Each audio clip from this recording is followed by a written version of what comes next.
Hi, welcome at Commerce Students Hub. Our motto is to learn accountancy and commerce subjects by clearing all basic concepts. Today's topic is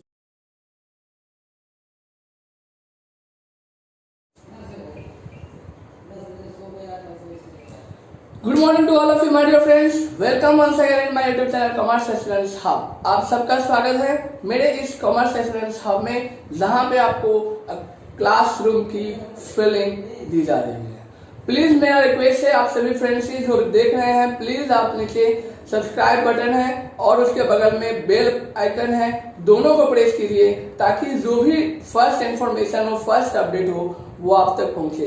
please अगर अब तक आपने subscribe नहीं किया तो subscribe कीजिए, सबसे पहला काम। फिर आगे बढ़ते हैं आज के टॉपिक के साथ। कल हमने पढ़ा था बैलेंस शीट के बारे में, आज हम मैराथन पार्ट 3 कर रहे हैं, जिसमें हम जानेंगे treatments of items of income and expenditure. मतलब जो इनकम एंड एक्सपेंस होता है एक एनपीओ में, जो कॉमन चीजें हैं जिसकी एडजस्टमेंट हमारे को आती रहती है हमेशा, उसकी एडजस्टमेंट हम कैसे कर सकते हैं, कैसे करेंगे, इसका रूल क्या है, इस चीज के बारे में हम स्टडी करेंगे आज। ठीक है, तो कल तक हमने पढ़ा था इस ट्रीटमेंट वाले में कि जो पहला था वो इंट्रांस और एडमिशन फीस। यह एक सोर्स ऑफ इनकम है जो एक ऑर्गेनाइजेशन को, जो एक एनपीओ को रन करने में हेल्प करता है। तो इंट्रांस या एडमिशन फीस यह एक ऐसा फीस है, एक ऐसा सर्टेन अमाउंट फिक्स किया जाता है ऑर्गेनाइजेशन के द्वारा, जो एडमिशन के दौरान और अदर एक्सपेंसेस होते हैं उस पर वो अमाउंट खर्च कर सके। ठीक है, ये सिर्फ उनके लिए ही लिया जाता है। तो एडमिशन फीस या फिर एंट्रांस फीस एक तरह का क्या होता है, रेवेन्यू रिसिप्ट होता है। और आपको अब पता चल ही गया होगा, जैसे ही ये रेवेन्यू रिसिप्ट है, रिसिप्ट भी है, मतलब कि ये इनकम है, तो जैसे ही ये हमारा रेवेन्यू इनकम है, हम क्या करते हैं इसको इनकम एंड एक्सपेंडिचर अकाउंट के क्रेडिट साइड, मतलब इनकम साइड हम उसकी एंट्री करते हैं। ठीक है, इसके बाद हमने बताया था आपको लाइफ मेंबरशिप फीस। यह एक ऐसा सर्टेन अमाउंट है जो एक व्यक्ति पे करता है और फिर उसके बाद अपने लाइफ का मोस्ट ऑफ द टाइम, मतलब या फिर अपने लाइफ के सर्विसेज जो है वो उसको प्रोवाइड करता है। ठीक है, तो लाइफ मेंबरशिप फीस मतलब जीवन भर उसके साथ जुड़े रहेंगे, उसके लिए फीस ये देता है। तो वो क्या होता है हमारे लिए, एक ऑर्गेनाइजेशन के लिए लायबिलिटी होता है। क्या होता है, लायबिलिटी। क्यों? क्योंकि वो किसी काम को करने के लिए हमारे साथ जुड़ा है और हमारा मकसद होना चाहिए कि हम कोई काम, प्रोजेक्ट ऐसा कुछ तैयार करें ताकि वो हमारे साथ लंबे समय तक रहे। ठीक है, तो एक तरह से अगर हम डायरेक्टली और इनडायरेक्टली दोनों तरफ से हम देखते हैं तो वो क्या होता है, हमारे लिए लायबिलिटी बन जाता है, क्योंकि वो किसी खास चीजों के लिए हमारे साथ जुड़ रहा है। तो हमारे लिए भी एक लायबिलिटी हो जाता है कि हम भी कुछ ऐसा करें कि वो हमारे साथ हमेशा रहे। ठीक है, वो जिस चीज को देखकर, जिस आइडियाज को देखकर, जिस आइडियोलॉजी को, हमारे कॉन्सेप्ट्स को देखकर हमारे साथ जुड़ा है, वो हमेशा हमारे साथ रहे। क्योंकि हर एक व्यक्ति जो आपकी ऑर्गेनाइजेशन के लिए अपना लाइफ दे रहा है, हर वो व्यक्ति जो आपके ऑर्गेनाइजेशन को प्रमोट कर रहा है, वो व्यक्ति हमेशा एक ऑर्गेनाइजेशन के लिए, एक किसी व्यक्ति के लिए वो खास होता है। ठीक है, तो इस खास व्यक्ति को हम जाने ना दें, इसीलिए वो एक फंड के लिए, ऑर्गेनाइजेशन के लिए लायबिलिटी होता है।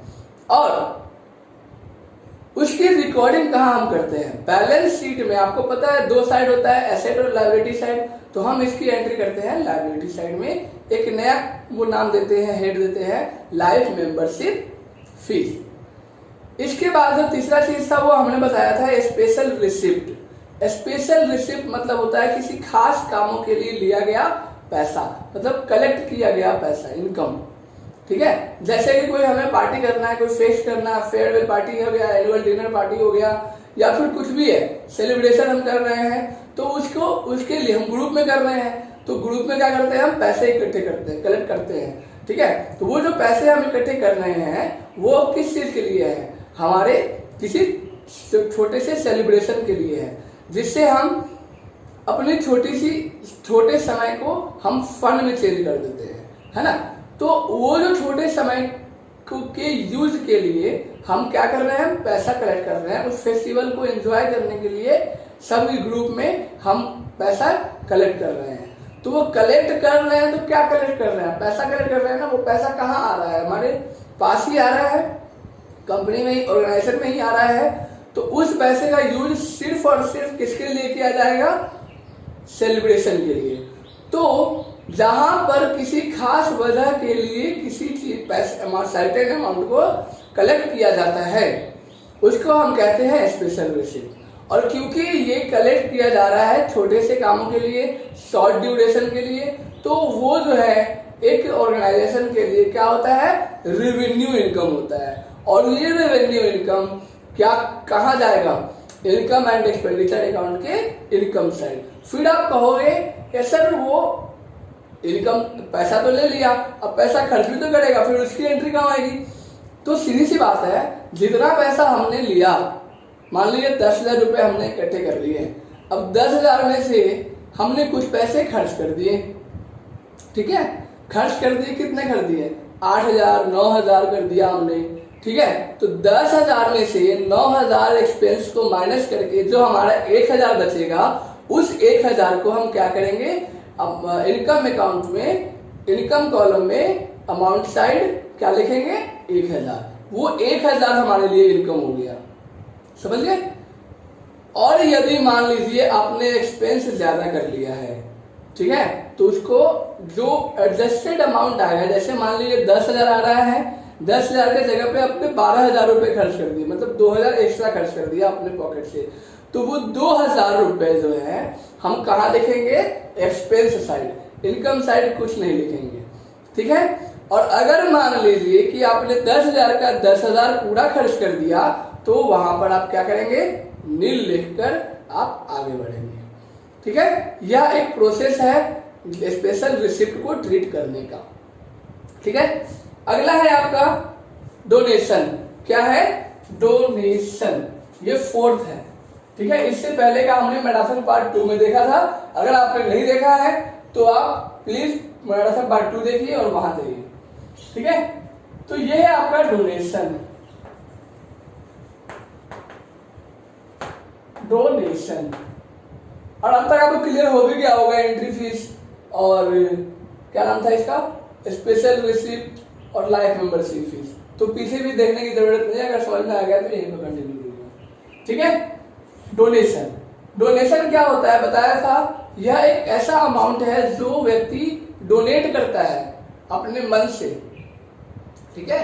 वो डोनेट करता है, जैसे कि आपके घर में कुछ लोग आते हैं, है ना, जैसे आप रावण दहन करते हैं ना, रावण दहन करने जाते हैं तो उसके लिए आपको पुतला चाहिए, और पुतला बनाने के लिए भाई मटेरियल चाहिए, और मटेरियल के लिए पैसे चाहिए।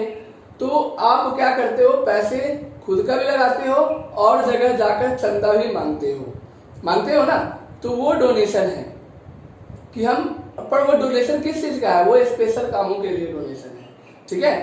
तो फिलहाल हम डोनेशन को समझते हैं। तो वो एक तरह का क्या है, वो डोनेशन है जिसमें हम चंदा कलेक्ट करते हैं लोगों के घर घर जाकर, तो वो अमाउंट कहलाता है डोनेशन। वैसे ही आपके घरों में आते होंगे, कुछ अनाथ आश्रम वाले आते होंगे, कुछ आश्रम वाले आते होंगे, हरिद्वार से कुछ बाबा लोग आते होंगे, वो कहते होंगे कि वहां पे खाना पीना हम खिलाते हैं। गुरुद्वारे वाले भी तो आते हैं, वो भी कहते हैं हम खाना पीना खिलाते हैं। कुछ आश्रम है उनको चलाने के लिए हमें डोनेट कीजिए, तो हम कुछ पैसे जो है सो डोनेट कर देते हैं श्रद्धा पूर्वक, ठीक है। तो यहाँ पे क्या है, तो उसी अमाउंट को हम क्या कहते हैं, डोनेशन, ठीक है। अब डोनेशन जो है it is classified in 2 form. पहला हो गया जनरल डोनेशन, क्या, जनरल डोनेशन, ठीक है। और दूसरा स्पेशल डोनेशन, स्पेशल डोनेशन। अब इन दोनों में क्या डिफरेंस है, ये जो जनरल डोनेशन है ये हेल्प करता है ऑर्गेनाइजेशन के रनिंग में, ठीक है, किसमें? ऑर्गेनाइजेशन के रनिंग, जैसे डिस्ट्रीब्यूशन ऑफ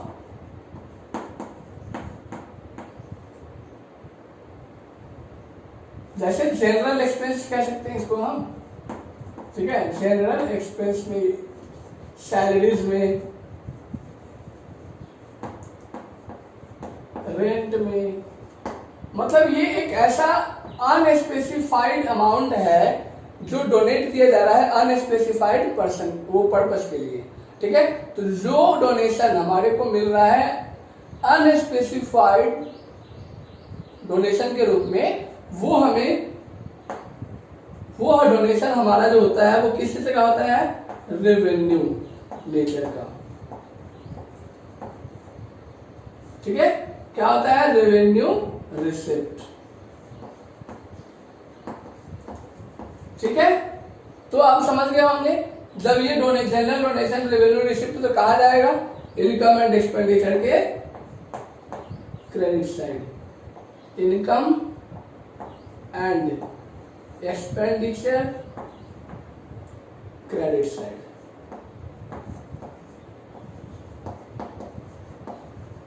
समझ गए? तो ये है कुछ चीजें जो आपको जनरल डोनेशन के बारे में जानना पड़ेगा। इसके बाद है स्पेशल डोनेशन। स्पेशल मतलब होता है किसी खास वजह से, किसी खास कामों के लिए, किसी खास पर्पस के लिए आपको वो डोनेट किया गया है। जैसे कि बिल्डिंग बनाने के लिए बताया था मैंने आपको, जैसे आपको बिल्डिंग बनाने के लिए दिया जा रहा है या फिर आपको टूर्नामेंट करवाने के लिए दिया जा रहा है, तो कैसे पता चलेगा कि ये डोनेशन जो है सो हमारा बिल्डिंग बनाने के लिए दिया जा रहा है या टूर्नामेंट के लिए दिया जा रहा है या फिर ये जनरल डोनेशन है, कैसे पता चलेगा?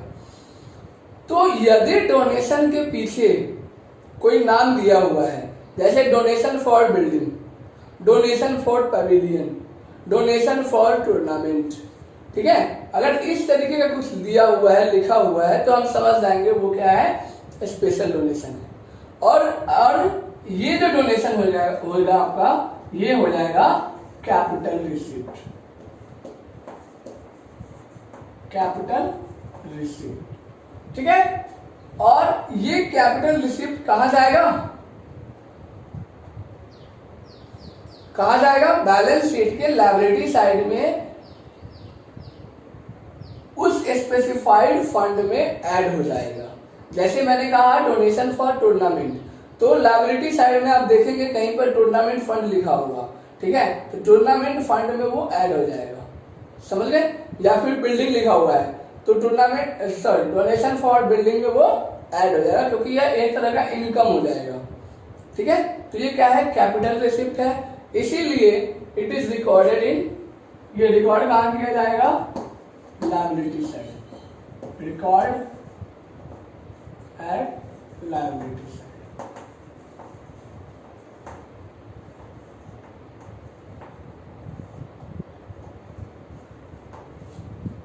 लायबिलिटी साइड इन बैलेंस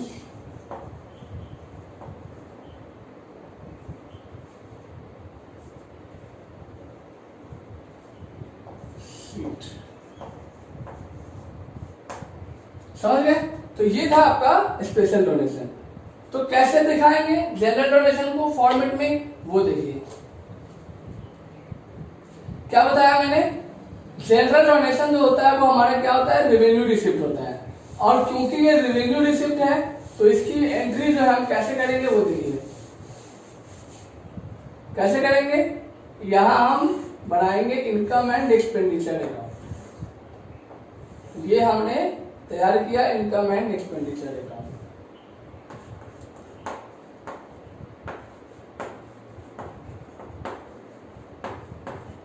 ठीक है। इस तरफ हम लिखते हैं ना एक्सपेंस डेबिट साइड, ये अमाउंट, ये इनकम और ये अमाउंट। तो इस साइड आप लिखिएगा क्या? डोनेशन रिसीव्ड, ठीक है, वो अमाउंट अब यहां डाल दीजिएगा। समझ गए? अब इसको, ये था आपका जनरल डोनेशन का। अब आइए स्पेशल डोनेशन में।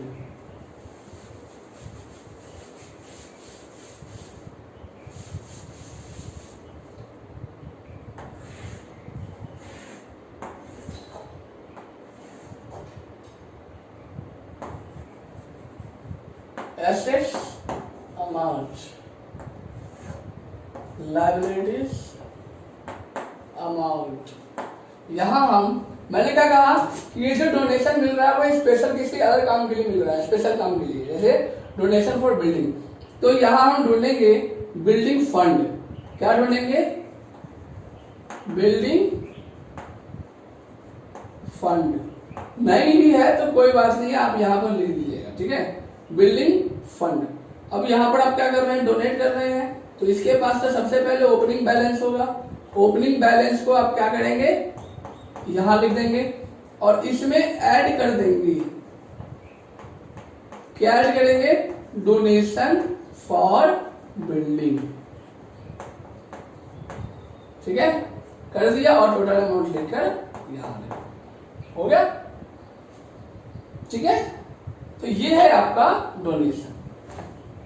आपने देखा था क्लास 11th में जो भी एडजस्टमेंट होता था उसके दो इफेक्ट तो होने ही होने हैं, या तो वो ट्रेडिंग अकाउंट में इफेक्ट करेगा, या फिर प्रॉफिट एंड लॉस अकाउंट में, या फिर बैलेंस शीट में। मतलब इन तीनों में से कहीं ना कहीं दो जगह वो एडजस्टमेंट इफेक्ट करेगा।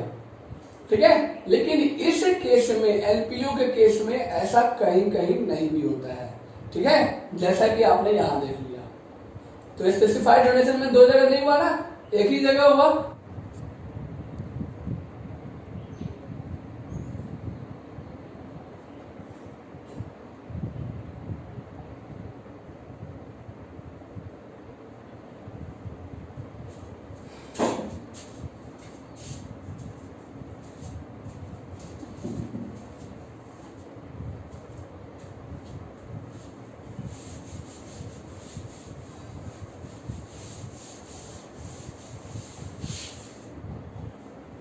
ठीक है, तो हमने यहां देखा कि ये जो स्पेशल डोनेशन का जो एडजस्टमेंट है एनपीओ के बारे में, कि कोई भी एडजस्टमेंट है, ये स्पेशल चीज है, थोड़ा ध्यान रखिएगा इन बातों के लिए, कि जो एडजस्टमेंट है वो दो अकाउंट में इफेक्ट नहीं करता।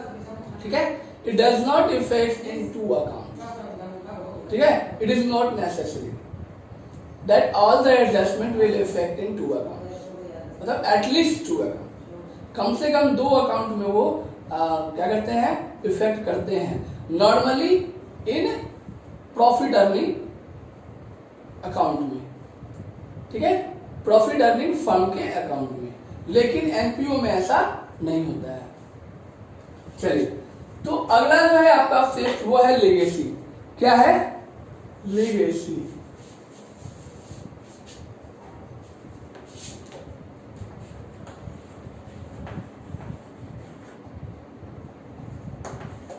लिगेसी क्या है?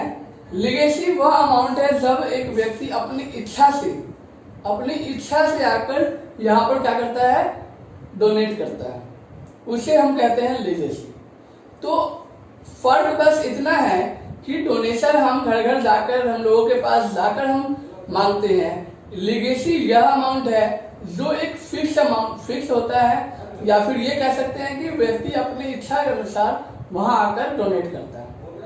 जैसे कि आप देखते हो कोई सेमिनार हो रहा है, या फिर कोई कल्चरल फेस्टिवल हो रहा है, या फिर कल्चरल फंक्शन हो रहा है, तो आप वहां देखते होंगे कि जो चीफ गेस्ट होते हैं या फिर टीचर्स होते हैं, वो क्या करते हैं? बच्चों को मोटिवेट करने के लिए बीच में ही जाकर डोनेशन के रूप में ये स्कूल और अच्छा करे, तो उसके लिए आप वो डोनेट कर देता है। तो वो अपनी इच्छा से कर रहा है, तो उसके नाम वगैरह सब उसमें आ जाता है, तो उसको हम लिखते हैं लिगेसी। एंट्री सेम होता है जैसे डोनेशन का होता है। ठीक है, देखा जाता है कि क्या वो स्पेशल कामों के लिए है या फिर जनरल डोनेशन है। ठीक है, तो फिर उसके बाद ही इसकी एंट्री की जाती है। ठीक है, तो जैसा कि हमने डोनेशन में देखा कि जनरल डोनेशन जो है सिर्फ रेवेन्यू रिसिप्ट है, वैसे ही लीगेसी में भी जब जनरल डोनेशन होगा तो वो भी रेवेन्यू रिसीव कराएगी। अगर स्पेसिफाइड पर्पज के लिए है तो वो उसी स्पेशल कॉलम के नीचे बैलेंस शीट के लायबिलिटी साइड में चला जाएगा। समझ गए? Thank you. अब नेक्स्ट कुछ सुनना जरूरी है नहीं ना? डोनेशन में जैसे हुआ था ना वैसे ही करना है, ठीक है? तो टाइम वेस्ट ना करके हम आगे बढ़ते हैं। तो लीगेसी क्या है? वह अमाउंट जब एक व्यक्ति अपनी इच्छा से, अपनी विल से वो जाता है, डोनेट करता है, ठीक है? इसके बाद आपका आता है sale of old sports material. Old sports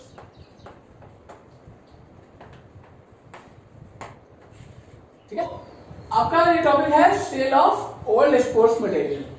मतलब ओल्ड स्पोर्ट्स मतलब होता है पुराना जो स्पोर्ट्स मटेरियल है उसको बेचना, ठीक है? हर साल हम देखते हैं कि जो स्टॉक्स हम कंज्यूम कर लेते हैं वो कंजम्पशन एक तरह का हमारे लिए क्या होता है? एक्सपेंस होता है। तो आपको ये जो stock sale of old sports material, ये जो आपको sale of old sports material है, ये आपको कहाँ दिखेगा? ये स्पोर्ट्स मटेरियल कहाँ दिखेगा आपको? ये दिखेगा बैलेंस शीट के एसेट साइड में, क्योंकि वो हमारा क्या होता है? एसेट होता है। उसको हम कई सालों तक यूज करते हैं उसको खेल कूद के लिए, ठीक है? तो अब जो पार्ट हमने कंज्यूम किया है, ठीक है, जितना पार्ट हमने कंज्यूम किया है उस कंज्यूम्ड पार्ट को हम क्या करते हैं? इनकम एंड एक्सपेंडिचर अकाउंट में डेबिट करते हैं एक्सपेंस साइड में, ठीक है? अब इन केस अगर उस कंज्यूम्ड पार्ट को अगर हम बेच रहे हैं, क्या कर रहे हैं? बेच रहे हैं, और बेचने के क्रम में जो हमें पैसा मिलेगा, ठीक है, जो हमें पैसा मिलेगा वो हमारा क्या कहलाएगा? इनकम। तो उसको हम क्या कर देंगे? क्रेडिट कर देंगे इनकम एंड एक्सपेंडिचर अकाउंट में, ठीक है? और उसमें हम ये भी देखेंगे कि उसमें लॉस हो रहा है या प्रॉफिट हो रहा है। तो कैसे देखेंगे? तो जो हमारा बुक वैल्यू है सेलिंग करते समय बुक वैल्यू से ज्यादा है, ठीक है, मतलब सेलिंग वैल्यू अगर बुक वैल्यू से ज्यादा है तो वो हमारे लिए प्रॉफिट होगा, नहीं तो लॉस होगा। और अगर प्रॉफिट होता है तो लिखेंगे profit on sale of old sports material, और अगर लॉस होता है तो लिखेंगे loss on sale of old sports material, ठीक है? वो तो डिफरेंस अमाउंट आएगा उसकी एंट्री हम करेंगे, ठीक है? अगर प्रॉफिट आता है तो प्रॉफिट तरफ, लॉस आता है तो लॉस तरफ, क्योंकि वो एक तरह से हमारे लिए एक्सपेंस ही है। उसको एक कंपनी को बियर करना पड़ेगा, उस एक्सपेंस के लिए पे करना पड़ेगा, ठीक है? तो कैसे करते हैं? देखिए, आपके पास सीधा अगर स्पोर्ट्स मटेरियल है वो कहाँ दिखेगा आपको? बैलेंस शीट में। कहाँ दिखेगा? बैलेंस शीट के, बैलेंस शीट के एसेट साइड दिखेगा, ठीक है? यहां पर दिखेगा आपको क्या? स्पोर्ट्स मटेरियल, ठीक है? अब इसमें से लेस कर देंगे consumed,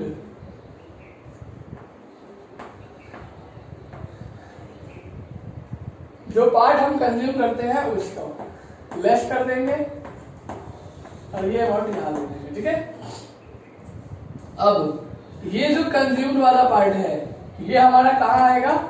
income and expenditure account में,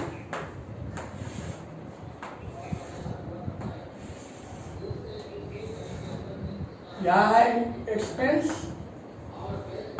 यहाँ है इनकम। तो ये कंज्यूम पार्ट क्या बताता है कि एक्सपेंस हो गया है, तो हम यहां लिखेंगे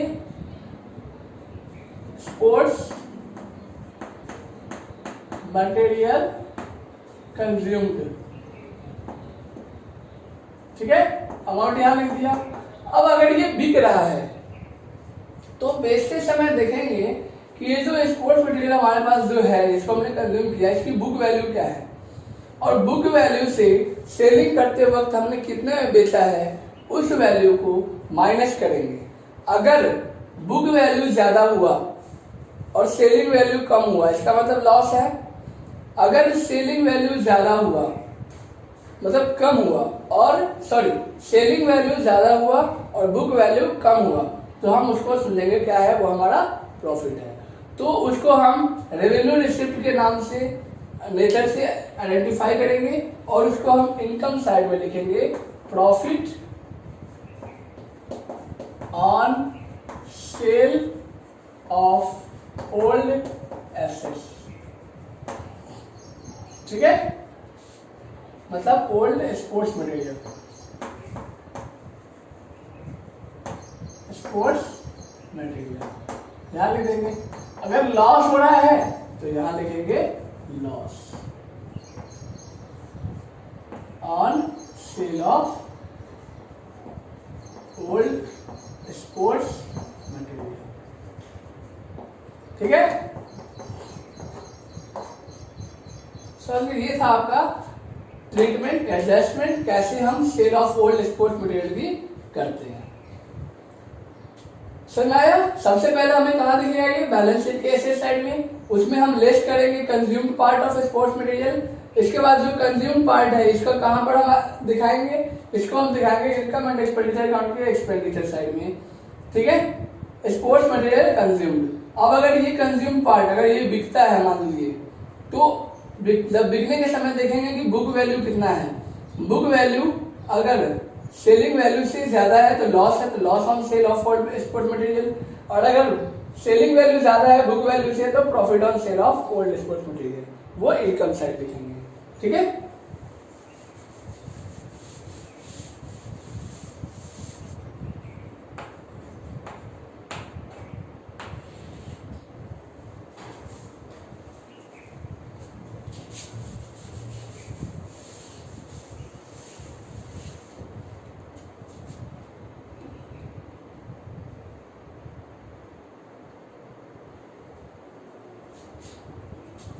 चलिए सेल ऑफ ओल्ड एसेट्स। सबसे पहले जानते हैं एसेट्स क्या है।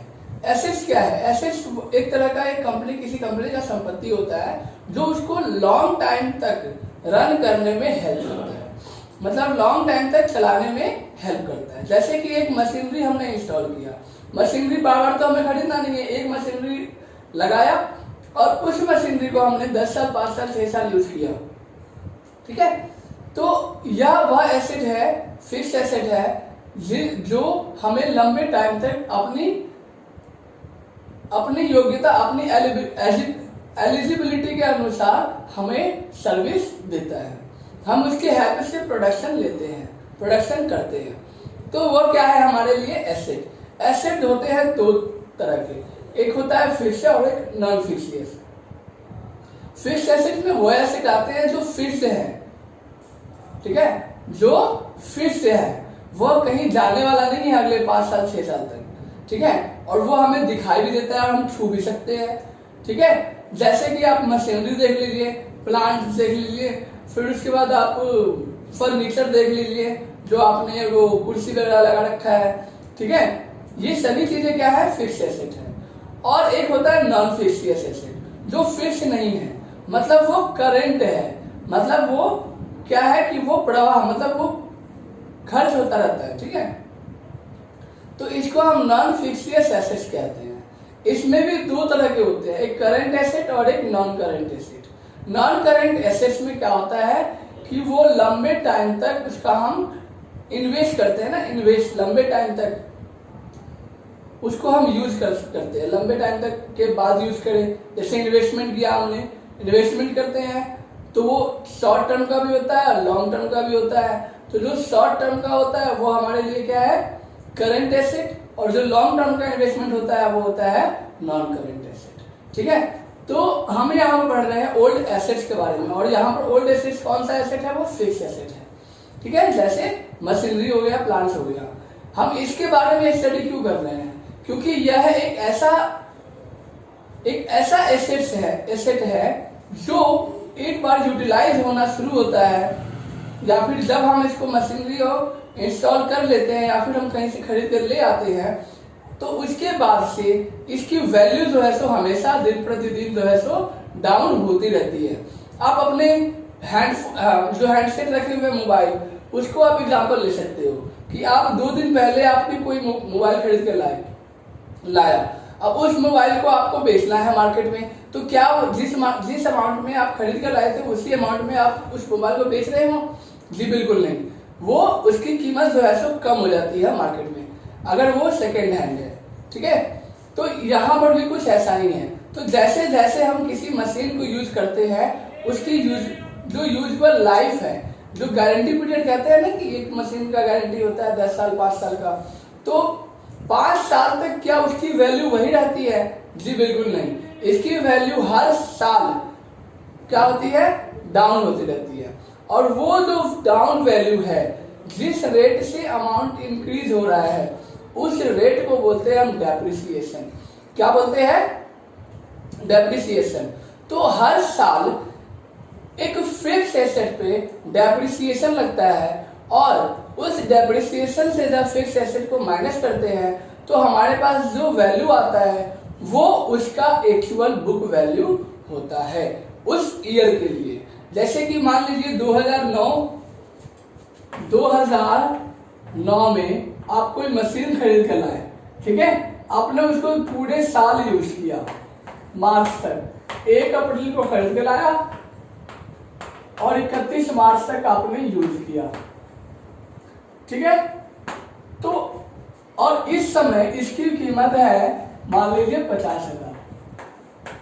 ठीक है, अब क्या अगले साल मतलब 2010 में इसकी वैल्यू 50,000 रहेगी? जी बिल्कुल नहीं, 2010 में इसकी वैल्यू हो जाएगी, अगर मेरा डेप्रिसिएशन रेट है, अगर मेरा डेप्रिसिएशन रेट है 10%, कितना है? 10%, तो इसकी वैल्यू हो जाएगी अगले साल के लिए कितना? अगले साल मतलब 2010-2011 के लिए, क्योंकि ये हमारा फाइनेंशियल ईयर होता है 12 महीने का। ठीक है, तो अगले साल 10% इसमें से माइनस करते हैं तो हमारे पास बचता है 45,000।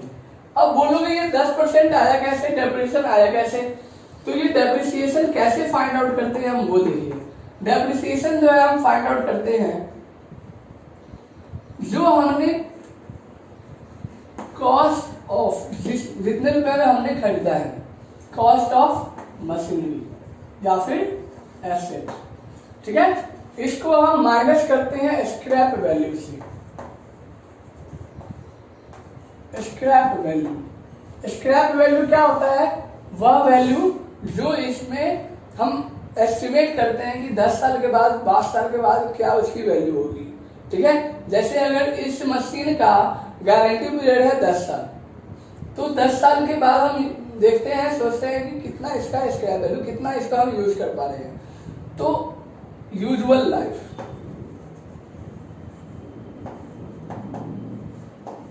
इससे हम माइनस करते हैं। ठीक है, जैसे मान लीजिए कॉस्ट ऑफ मशीनरी है हमारे पास 50,000। ठीक है, स्क्रैप वैल्यू है, स्क्रैप वैल्यू कितना है? 5,000। ठीक है, तो 5,000 हो गया। तो इसकी वैल्यू कितनी आई? 45,000। ठीक है, और ये 10 साल तक इसका यूज हो सकता है, तो ये हो गया 10 ईयर। इससे हम डिवाइड कर देंगे, कितना आ जाएगा? 4,500। तो ये हो गया डेप्रिसिएशन वैल्यू, कि हर साल जो है हमारा जो डेप्रिसिएशन चार्ज होगा वो कितना होगा? 45,500। समझ आया? तो ये तरीका था हमारा डेप्रिसिएशन निकालने का।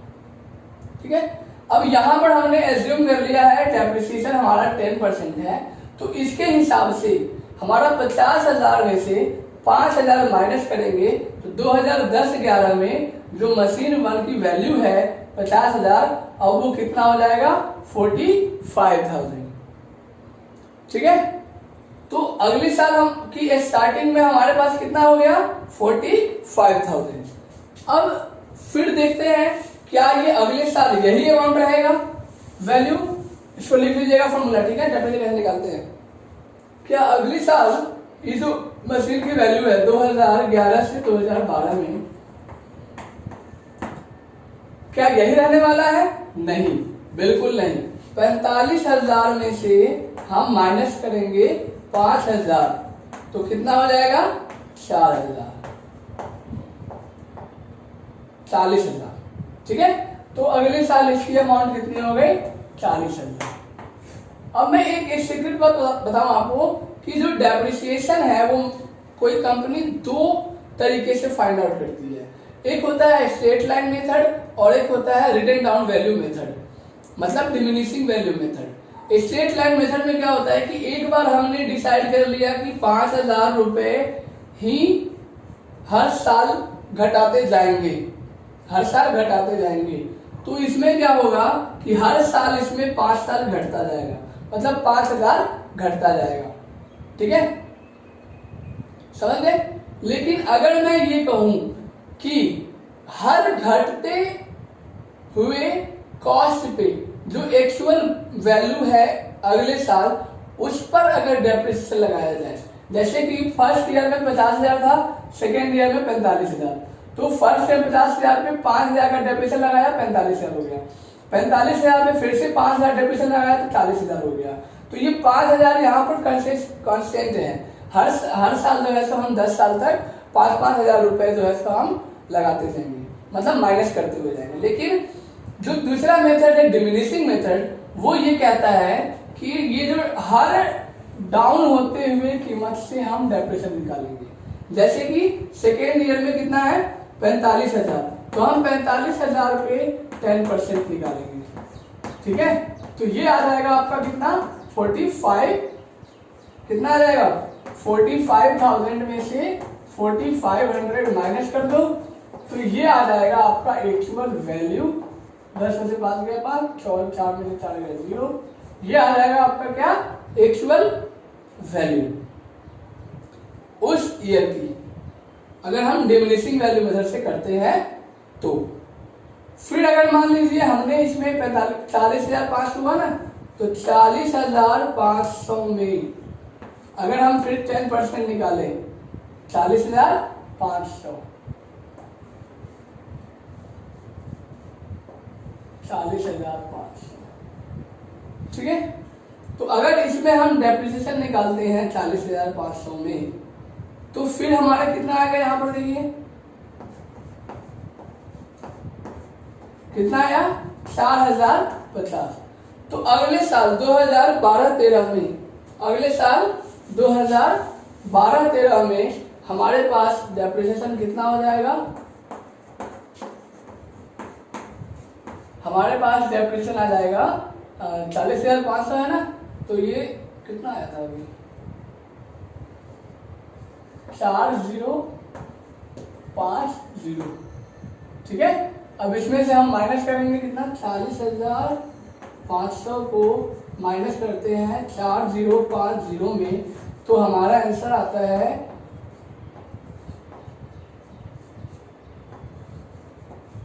36,450।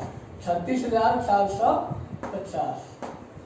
ठीक है, ये हमारा चौथे साल का वो हो गया, अमाउंट हो गया। ठीक है, इस तरीके से हम क्या करेंगे? हर डाउन वैल्यू पे, हर फॉलिंग वैल्यू पे हम क्या करेंगे?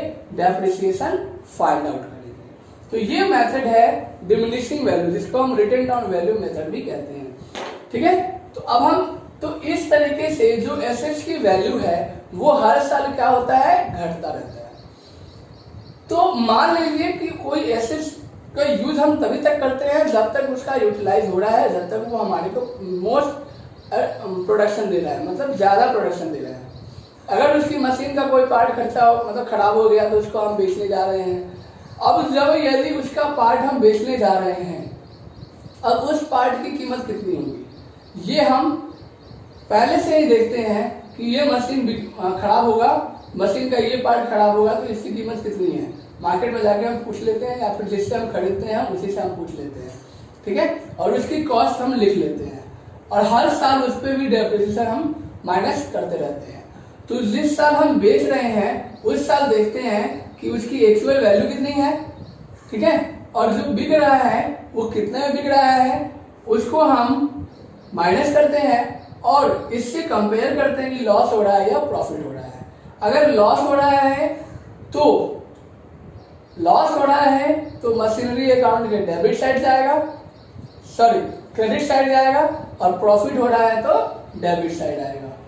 ठीक है, और वैसे ही इनकम एंड एक्सपेंडिचर अकाउंट में भी होगा कि अगर लॉस हो रहा है तो debit side income and expenditure account के, और अगर प्रॉफिट हो रहा है तो इनकम एंड एक्सपेंडिचर अकाउंट के क्रेडिट साइड जाएगा। ठीक है, अब देखते हैं हम कैसे निकालते हैं इसका।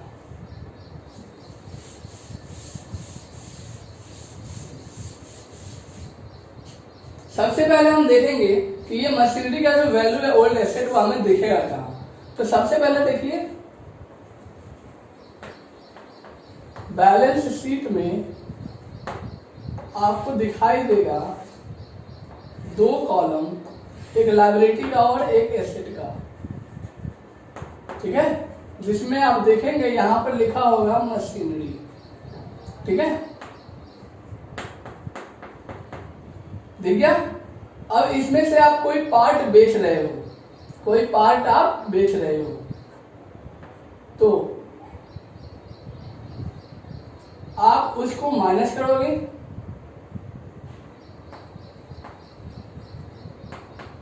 ठीक है,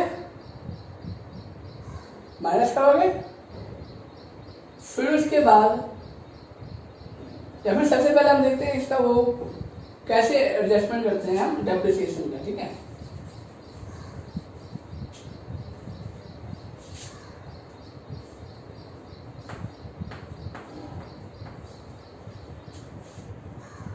तो देखिए आपको बैलेंस शीट में एसेट साइड दिखेगा मशीनरी। अगर आप कोई परचेज कर रहे हो तो परचेज में ऐड कर दोगे मशीनरी।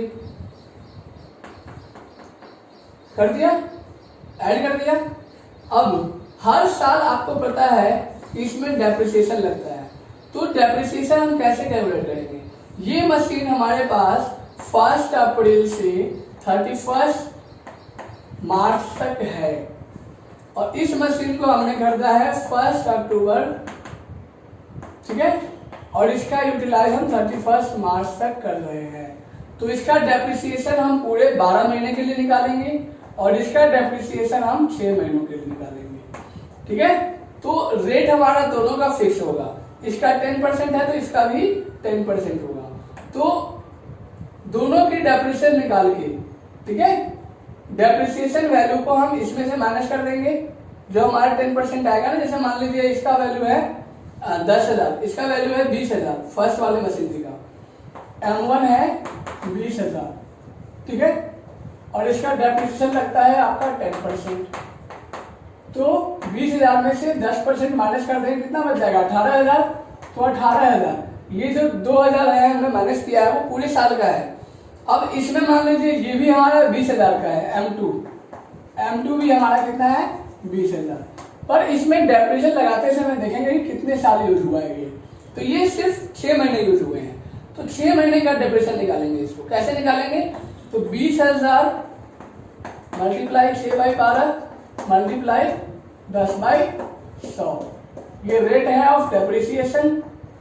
ठीक है, 6/2 और ये हो जाएगा 1000। ठीक है, तो अगर 6/12 2 20,000, ठीक है, तो आपका जो यहां पर आपने देखा 20,000 का 10% कितना हो जाता है, कितना हो जाता है 2,000। और 2,000 तो पूरे साल का हो गया, लेकिन आपने यूज कितना किया है 6 महीने। तो 6 महीने के लिए आप उसका निकालोगे तो वो आएगा आपका 1,000। ठीक है, अब 1,000 आप इसमें से माइनस करोगे, इसमें से 20,000 में से, तो कितना आ जाएगा 19,000। ठीक है, तो ये अमाउंट आप यहां पर लिखकर ऐड कर दोगे। ऐसा करोगे नहीं, यहां पर दोनों मशीन की वैल्यू को ऐड करके अलग से डेप्रिसिएशन निकाल के और उस डेप्रिसिएशन को प्लस करके हम यहां पर माइनस करेंगे डेप्रिसिएशन। ठीक है, यहां पर डेप्रिसिएशन करेंगे, इन दोनों के कॉस्ट को हम ऐड करके यहां पर लिखेंगे और फिर उसके बाद हम लेस करेंगे डेप्रिसिएशन, और डेप्रिसिएशन इन दोनों को ऐड कर लेंगे हम और फिर यहां पर लिखेंगे। ठीक है, और अगर मान लीजिए हम इसमें से किसी मशीन को बेच रहे हैं तो हम इसमें से लेस कर देंगे मशीनरी 1, जिस मशीन को बेच रहे हैं, अगर 1 को बेच रहे हैं तो 1, 2 को बेच रहे हैं तो 2। ठीक है, मशीनरी 1। अब इसको हम बेच भी रहे हैं कब, 31 मार्च को। ठीक है, तो अब देखिए इसकी एडजस्टमेंट हम कैसे करते हैं। ये मान लीजिए ये मशीन अकाउंट है पहला M1 का। ठीक है, तो 1 अप्रैल को जब हमने खरीदा तो ये 20,000 का था। इसमें 31 मार्च तक हमने क्या लगाया, डेप्रिसिएशन लगाया, तो कितना लगा इसमें, 2,000। ठीक है, अब इसको हम बेच रहे हैं, कब बेच रहे हैं, 31 को ही। तो जब हम बेच रहे हैं तो इसकी वैल्यू कितनी आ रही है हमारे पास, जो कैश मिलने वाला है, मान लीजिए इसको हम बेच रहे हैं 15,000 में। ठीक है, कितने बेच रहे हैं, 15,000, तो 15,000 पे मिलेंगे ना मुझे, तो इसमें लिख देंगे बाय बैंक, कितना, 15,000। ठीक है, और अब क्या करेंगे हम, 20,000 में से इन दोनों को जोड़कर माइनस कर देंगे, 15,000 और 2,000 कितना हो जाएगा, 17,000। 17,000 और 20,000 को माइनस करो, कितना आ गया, 3,000। मतलब इसका ये हुआ कि हमारा बुक वैल्यू ज्यादा है और सेलिंग वैल्यू कम है, मतलब एक्चुअल वैल्यू जो बिका है हमारा उसमें वो कम है। तो ये आपका हो जाएगा क्या, अगर हम 20,000 में से माइनस करते हैं 2,000 तो हमारे पास 18,000 आता है ना।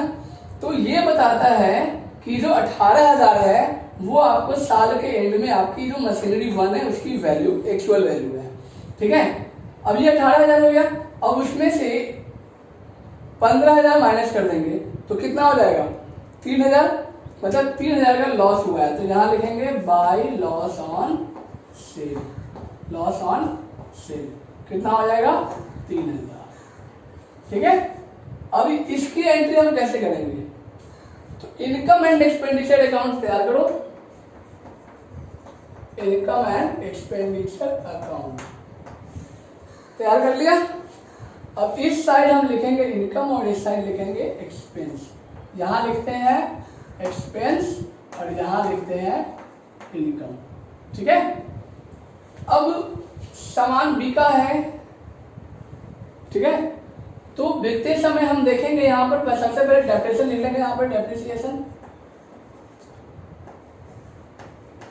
To depreciation. ठीक है, तो डेप्रिसिएशन हम कितना आया हमारे पास, डेप्रिसिएशन यहां पर देखा हमने 1900, 1,000, 1800 और 1,000 कितना हो गया, 2,800। तो 2,800 रुपए हमारा डेप्रिसिएशन, उसको हम यहां लिख देंगे क्योंकि ये हमारा क्या है, एक्सपेंस है। इसके बाद हम लिखेंगे ये लॉस हुआ है या प्रॉफिट हुआ है। यहां लॉस हुआ है तो लॉस हुआ है, तो यही लिखेंगे लॉस ऑन सेल 3,000, और यदि प्रॉफिट होता तो हम यहां लिखते प्रॉफिट ऑन सेल 3,000, पर प्रॉफिट है नहीं इसलिए लिखेंगे नहीं। ठीक है, तो ये था आपका सेल ऑफ ओल्ड एसेट्स। इसको समझना जरूरी था, ये थोड़ा सा टाइम ज्यादा लेता है ये वाला एसेट टॉपिक, क्योंकि इसमें डेप्रिसिएशन निकालना पड़ता है, फिर उसके बाद देखना पड़ता है कि कौन सा मशीनरी हम बेच रहे हैं और किस समय बेच रहे हैं, उसका मंथ क्या है, ये सभी चीजें देखने के बाद ही हम उसमें डेप्रिसिएशन लगा के और पता लगाते हैं कि हमारे को लॉस हो रहा है या प्रॉफिट हो रहा है। ठीक है, चलिए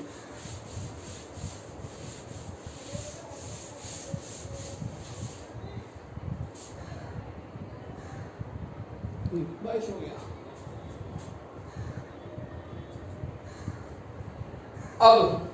अब इसके बाद की टॉपिक जो है तो ज्यादा पेचीदा नहीं है, यही तक था पेचीदा। अब आता है आपका सेल ऑफ ओल्ड न्यूज़पेपर, ये आपका 8वां adjustment, sale of old news paper. ठीक है। Sale of old newspaper. अब ओल्ड न्यूज़पेपर से मतलब क्या है कि जो पुराने न्यूज़पेपर्स हैं, हमारे पास कैटलॉग्स रखे होते हैं, न्यूज़पेपर रखे होते हैं, बुक्स रखे होते हैं। बुक्स मतलब वो जो न्यूज़पेपर होते हैं ना हेडलाइंस वाले, ठीक है, वो सब है। तो एक बुक होता है वो अलग होता है, वो हमारा एसेट होता है, क्योंकि हम उस बुक्स को यूज कर सकते हैं अपने हॉबीज के लिए, हम हमेशा उसको पढ़ सकते हैं। लेकिन न्यूज़पेपर क्या होता है, करंट का इंफॉर्मेशन देता है, तो उस न्यूज़पेपर को हम बेच रहे हैं, ओल्ड न्यूज़पेपर।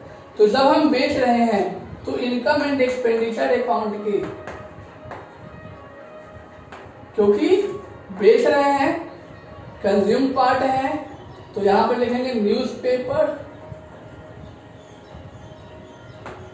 जितने का बेचेंगे हम वो अमाउंट, जितने का भी होगा वो अमाउंट यहां लिख देंगे, ठीक है।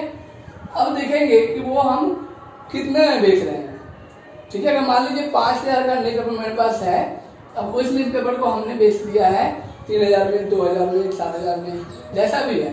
अगर लॉस होता है तो लॉस ऑन सेल, प्रॉफिट होता है तो प्रॉफिट, ठीक है। लॉस होता है तो लॉस ऑन सेल, प्रॉफिट होता है तो प्रॉफिट ऑन सेल।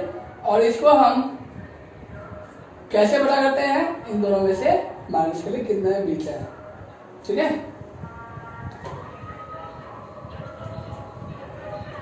ये था सेल ऑफ ओल्ड न्यूज़पेपर। और यह एक तरह का क्या होता है, जो इनकम होता है उसमें वो हमारा रेवेन्यू इनकम होता है, और इसीलिए इनकम एंड एक्सपेंडिचर अकाउंट की एंट्री इसमें है।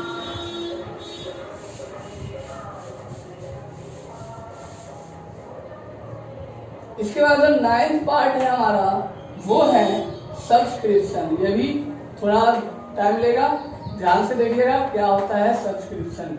बताया भी था मैंने इससे पहले भी सब्सक्रिप्शन के बारे में, कि सब्सक्रिप्शन क्या है, वह अमाउंट है जो एक लिमिटेड टाइम तक के लिए हमारे साथ जुड़ने के लिए लिया जाता है, ठीक है। जैसे कि सब्सक्रिप्शन में आप देख रहे हैं कि आपको यूट्यूब चैनल देख रहे हैं, अच्छा यूट्यूब चैनल है, और वो इसी यूट्यूब चैनल से वो पैसा भी ले रहा है। एक होता है कि यूट्यूब चैनल से पैसा लेता है, और एक होता है कि आपसे पैसा लेता है जुड़ने के लिए। तो जैसे अनअकैडमी है, IQ है, स्टडी है, आपने इसमें देखा होगा टीचर्स बहुत सारे हैं जो पढ़ा रहे होते हैं।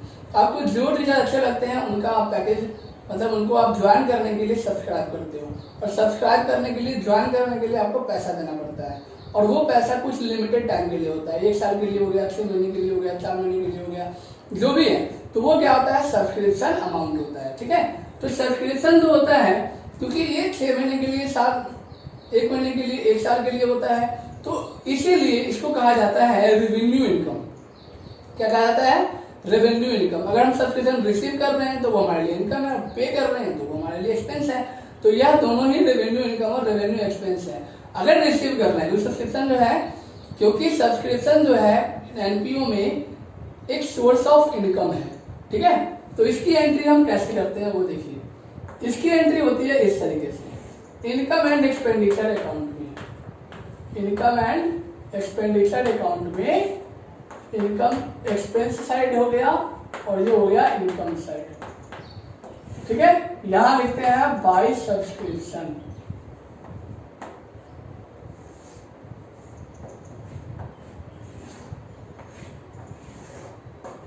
By subscription receive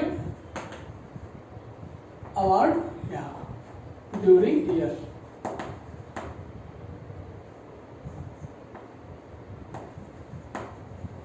during year, ठीक है। अब ये सब्सक्रिप्शन जो है कुछ लोगों को ज्यादा अच्छा लग जाता है, ठीक है, और कुछ लोग दे नहीं पाते हैं। तो अगर ज्यादा अच्छा लगता है तो वो एडवांस में दे देता है, और जिनको अच्छा लगता है लेकिन वो दे नहीं पाते हैं, वो रेगुलर कस्टमर है, एक कंपनी को लगता है कि वो देगा, ठीक है, तो एक तरह से वो आउटस्टैंडिंग होता है, वो कभी ना कभी दे ही देगा वो, ठीक है। अगर नहीं दे पाता है तो फिर हटा देते हैं, है ना। तो उसकी ट्रीटमेंट कैसे करते हैं वो देखिए, ट्रीटमेंट ऑफ सब्सक्रिप्शन, ठीक है। एक अकाउंट क्या करते हैं यहाँ पर, ट्रीटमेंट ऑफ सब्सक्रिप्शन, या फिर इसी में कर लेते हैं। तो कैसे करते हैं, यहाँ देखिए, subscription receive during the year, total subscription during the year, हमें मेरे पास कितने पैसे आए ड्यूरिंग द ईयर सब्सक्रिप्शन के।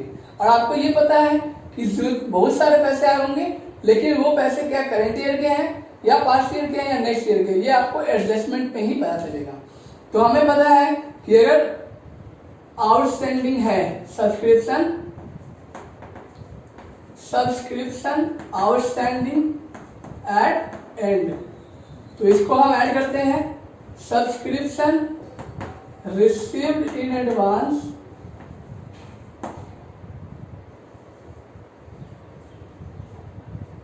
Subscription received in advance at beginning, ठीक है।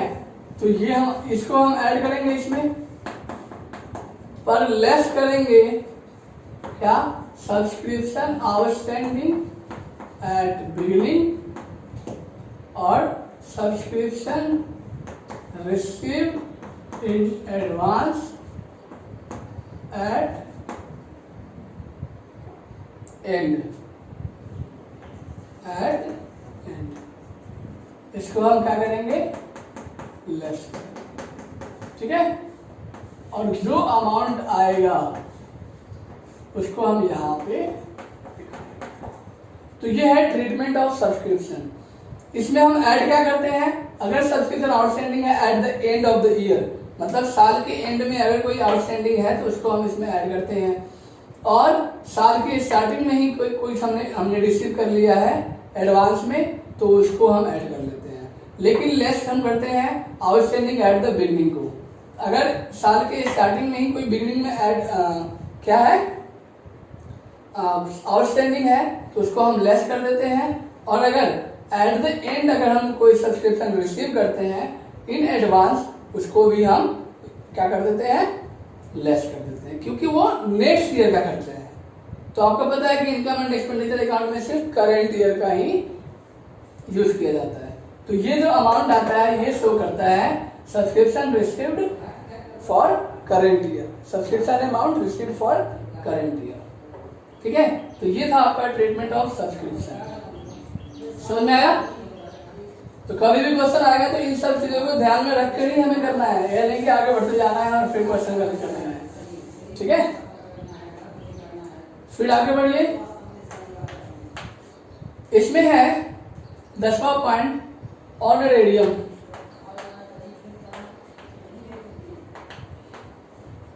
क्या है ऑनरेरियम? ऑनरेरियम क्या होता है? यह एक ऐसा इवेंट होता है जो हमारे रेगुलर वर्क, जैसे मान लीजिए कोई कंपनी है, ठीक है, कोई कंपनी है, वो वैसे तो हम डेली वर्क करते हैं, डेली काम करते हैं, उस काम के आधार पर हमें सैलरी भी दिया जाता है। लेकिन कोई कंपनी तो ऐसे कुछ स्पेशल इवेंट करती है ऑर्गेनाइज, ठीक है, और उस इवेंट के लिए आपको अलग से पे करती है, उस इवेंट के लिए आपको अलग से पे करती है सैलरी के अलावा, ठीक है। तो उस अमाउंट को हम कहते हैं ऑनरेरियम। क्या कहते हैं? ऑनरेरियम। समझ लिया? जो हमारा हैबिट नहीं है, जो हमारा इरेगुलर एक्टिविटीज है, उसके लिए अगर कंपनी कोई पेमेंट कर रही है तो उसको हम ऑनरेरियम कहते हैं। और यह एक तरह का, क्योंकि ये छोटे टाइम के लिए रिसिप्ट होता है, तो वह एक तरह का क्या होता है, हमारा इनकम होता है, ठीक है। और उसको हम लिखते हैं कहा इनकम एंड एक्सपेंडिचर अकाउंट के इनकम साइड अगर रिसीव कर रहे हैं, और अगर पे कर रहे हैं तो एक्सपेंस साइड आ जाएगा, सीधा सा बात है, ठीक है। तो कहाँ लिखेंगे? इनकम एंड एक्सपेंडिचर अकाउंट के इनकम साइड अगर रिसीव कर रहे हैं, और अगर पे कर रहे हैं तो पेमेंट एक्सपेंस साइड, ठीक है। इसके बाद आता है आपका कैपिटल एक्सपेंस। क्या है? कैपिटल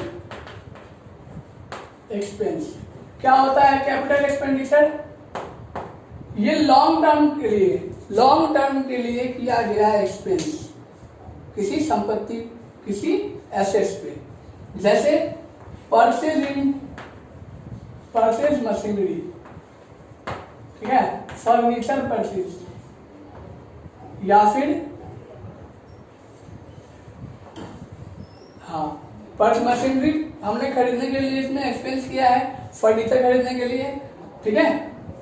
लैंड खरीदने के लिए एक्सपेंस किया है हमने, तो ये सभी चीजें क्या होंगे, कैपिटल एक्सपेंडिचर होंगे। कोई इन्वेस्टमेंट किया है हमने लॉन्ग टर्म के लिए, वो इन्वेस्टमेंट हमारे लिए क्या हो जाएगा, कैपिटल एक्सपेंडिचर। और इसको सीधा डिफाइन करेंगे, the expenditure which incurred for या फिर which done for long term benefit is called capital expenditure.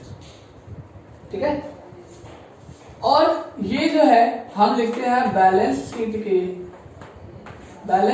के एसेट साइड, आपने देखा ही होगा।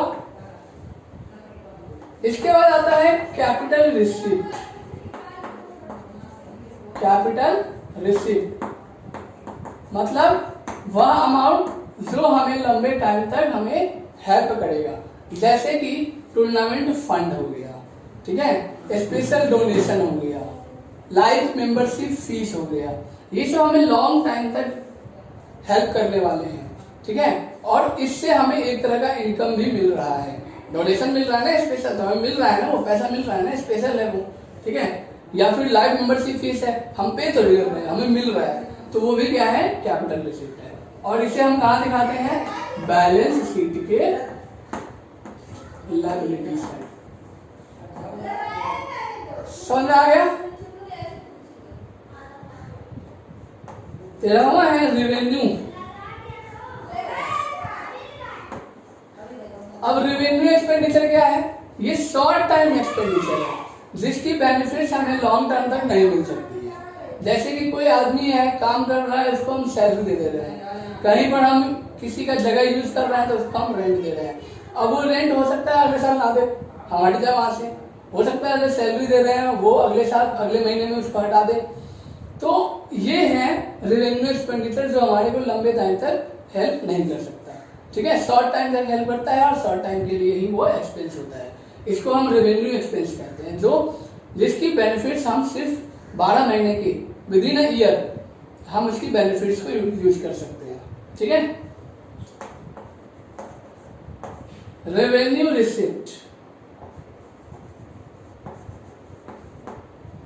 रेवेन्यू रिसिप्ट क्या होते हैं, जैसे सब्सक्रिप्शन रिसिप्ट किया है, ठीक है, स्पेशल रिसिप्ट होता है ना, collect for annual amount collect for annual dinner party, तो ये सभी चीजें क्या है, रेवेन्यू रिसिप्ट है, जो छोटे समय के लिए हम इनकम हासिल करते हैं और उसको उस पर खर्च कर देते हैं।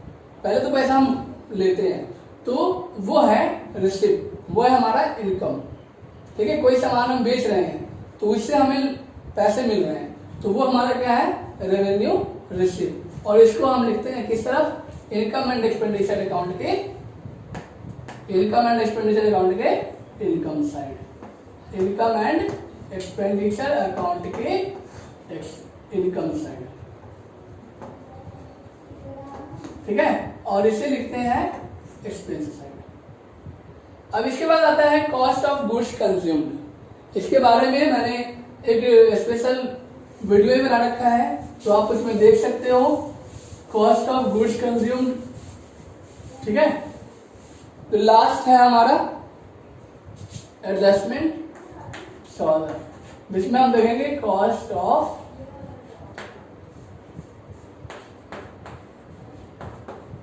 Goods consumed. ठीक है, कैसे पता करेंगे कि हमने इस साल कितना कंज्यूम किया है, तो क्या करते हैं, सबसे पहले ओपनिंग स्टॉक,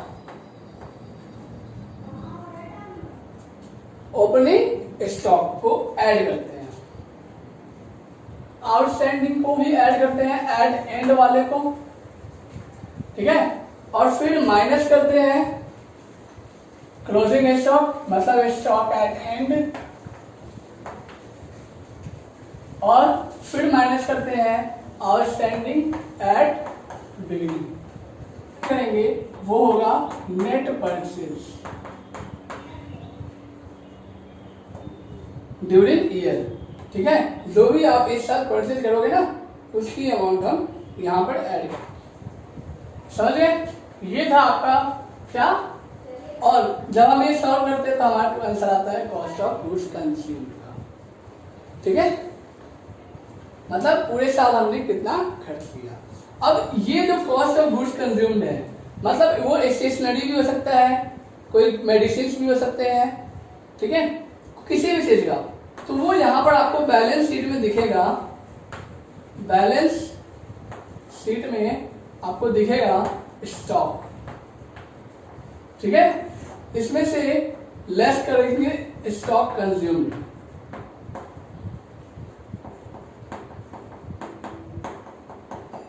और ये अमाउंट हम यहां लिख देंगे।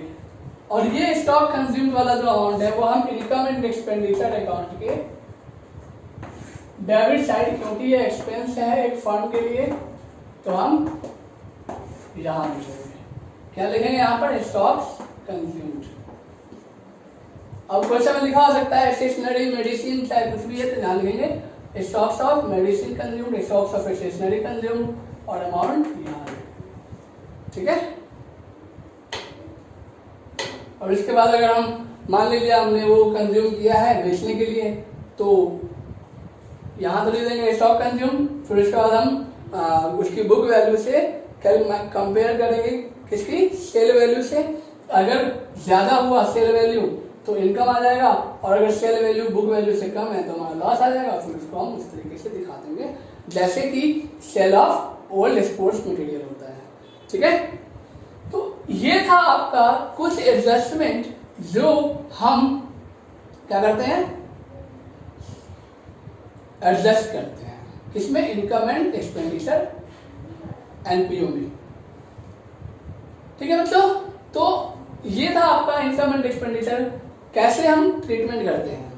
तो अभी तक अगर आपने सब्सक्राइब नहीं किया है तो प्लीज सब्सक्राइब कीजिए, और क्योंकि आप सब्सक्राइब करेंगे तो हम मोटिवेट होंगे और फिर हम ज्यादा से ज्यादा वीडियो बनाने के लिए रेडी रहेंगे। ठीक है, और एक कमेंट जरूर कीजिएगा कैसा लगा। अगर कोई दिक्कत है तो आप कमेंट सेक्शन पर ही कमेंट कीजिए, अगर अच्छा लगा तो लाइक बटन दबाकर हमें रिव्यू दीजिए। Thank you for your feedbacks, thank you for your love and support, and please follow the rule of lockdown, safe at home, safe at home. Like, comments and share. Thanks for your support and love.